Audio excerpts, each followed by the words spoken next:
remercier Père Ouza Diallo mi ñu dalal ci këram tey ñun waa IGFM ñu ñëwoon pour waxtaan ak yow ñëpp xam nañ la ci paysage musical sénégalais bi tu es artiste auteur compositeur ñu bëggoon xam di nga génne benn single daal di koy tuddee 30 août ñu bëggoon xam lan moo waral single boobu.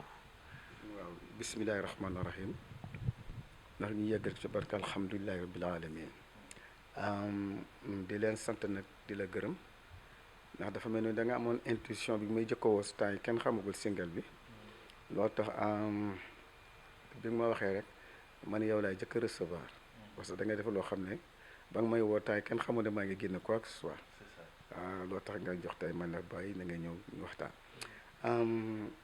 single bi nag du dara lu du c'est divin nekk li may gis nii sama xel na woon ci single bi ma mujjee gis rek sama jànqa ji sama xel na woon ci single bi nga xam nga c'est divin ça vient dama xëy suba de footing ci géej gi comme j'ai l'habitude 3 fois par semaine comme pas là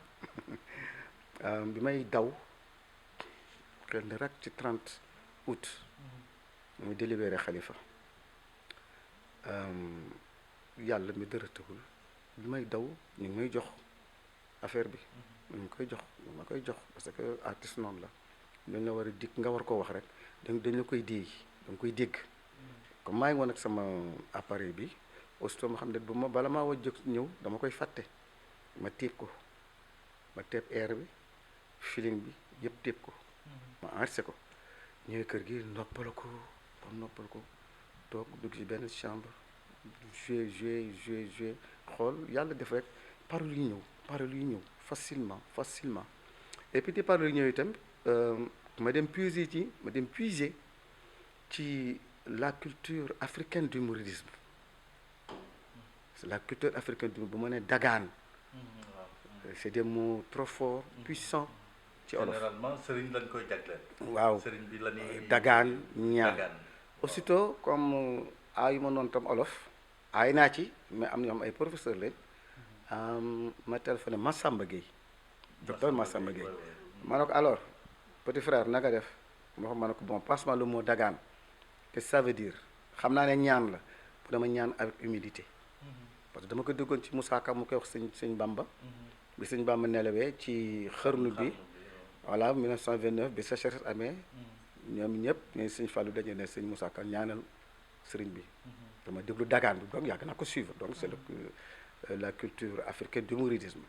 yëpp ma ne donc c'est ça le mot qu'il faut parce que bu may adressé kilifa gu mel ni président de la république pour mu xam ne dama koy ñaan il faut man ma delluwaat puiser ci des mots forts boo xam ne est très fort pour ne pas dire trop fort puiser ko fa pour mën a wax ak moom boo tax ma naa nag maa ngi est-ce que yaakaar nga mu dégg la est-ce que yaakaar nga mu dégg la damay ñaan yàlla mu dégg ma xam tax may ñaan yàlla mu dégg ma parce que loolu tax ma jaarale ko ci soxna si dégg boobu dina baax ci réew mi ci dina baax ci moom dina baax ci réew mi ci dina baax ci man dama doon ñaan yàlla daal mu dégg wax bi parce que sama wax bi il faut mën ko li may moom laa dox aji sama doom ji mu ne ma 30 août ma ne ko way moi je compose comme ça c'est abstrait j'ai pas une œuvre naïve du œuvre naïve boo ne verdict dañoo xam ne yaa ngi wax loolu mais boo ne 30 août rek tu marques 30 août et puis di ñaan yàlla tam di ma ko dagaane ne ko maa ngi sukk di la raamal na nga libéré Khalifa xam nga kooku bu fekkee comme c'est un homme de culture c'est un homme je le connais très bien le président de la République am na beaucoup de sentiments ci am nañ ay relations yu ma ak moom ma ne ko nag maa ngi lay raamal di dagaan di ñaan di sukk di raam ndax nga jéggal Khalifa libéré Khalifa li may ñaan sama borom nag yaa na ko dégg parce que man avec mon expérience diggante ñaari xeet laa taxaw ñaari xarit Khalifa sama xarit la président Macky Sall sama xarit la. mais Marème nga gën a xaritoon. waaw non kooku moom bu may wax ci Marème moom damay am aal. sa loolu yàgg na nag ba ma wax ci Marème bindal gu ma ko sax dama xalaat ci bind ko ci moom dafa bari waaye bu mu bindoon tey ji ñu ne ma élection moo tax may def loo tax mën a tekk mais li tax kooku nag danaa expliquer kooku moom di nga ma ci may tuuti ma wax rek parce que ñu bëri understand ñoom ndeysaan dañu c'est normal la new génération bi la génération bees bi la xamuñu ma c'est normal dañ naan opportunité tax buy wax xam nga la damay ree rek xam ne dañ ma xamul xamuñu ma dama way nit ni xaalis man jikko laay way moom la wax Amath Dansokho kër gi ma taxaw tey Amath Dansokho tax ma am ko sa ba ma koy jox maa ngi États-Unis parce que ma daan xeex ak ñoom 88 ànd ak ñoom Abdoulaye Wade mu di ko doon ministre de l'urbanisme ne non il faut usa am kër donc loolu sama jikko la boo xam ne bu may wax ak nit jikko laay way ni ñu wayee ci Mohamed ni gars yi wayee Mohamed nekk jikko lañ koy wayee mooy man bu may way nit jikko laay way c'est pas un problème le gars ma donne de l'argent déedéet ñu bari na actuellement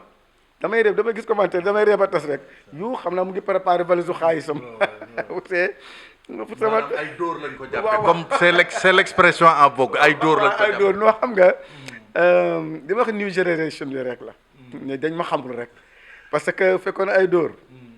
tey ji maa ngi Karim Wade bu yàgg ndeysaan réew mi doxul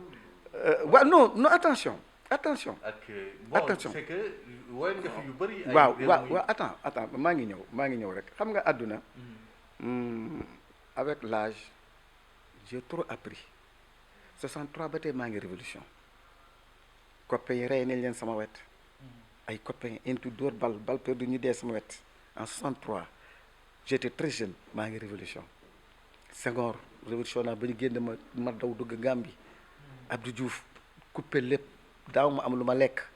donc xam naa luy révolution Abdoulaye da ñëw ma fal ko mu xaw ma trahir tuuti mais il n'a pas trahi le peuple ma xeex ak moom fal nii Macky Sall bi président Macky Sall ci ñi ko fal ci laa bokk clip yaa ngi ko yëpp a ngi ci avec mes propres moyens ak quelques moyens de Khalifa yaa ma dégg donc xali ni dóor dañu xam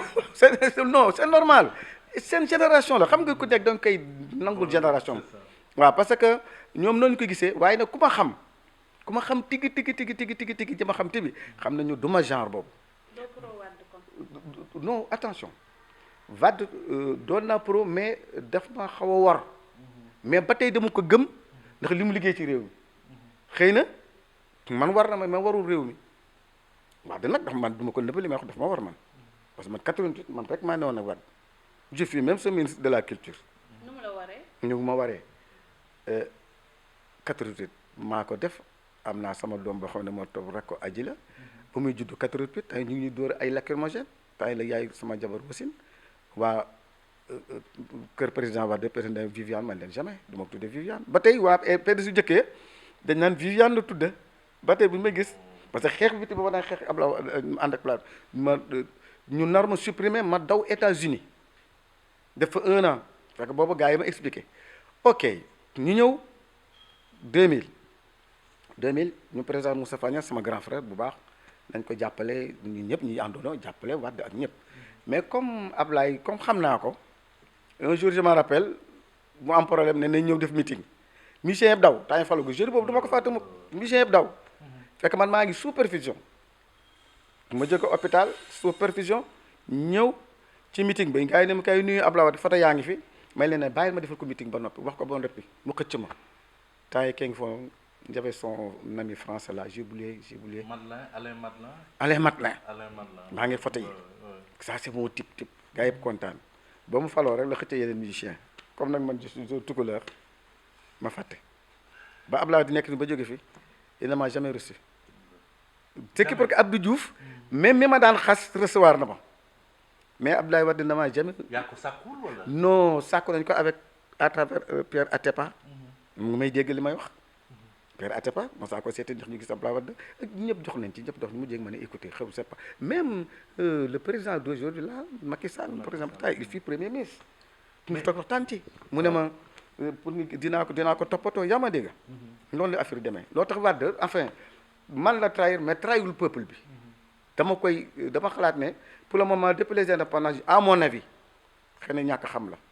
wax ne c'est le meilleur à mon avis. mais ñu dellu si waat ci single bi nga ni jar na koom jaru ko.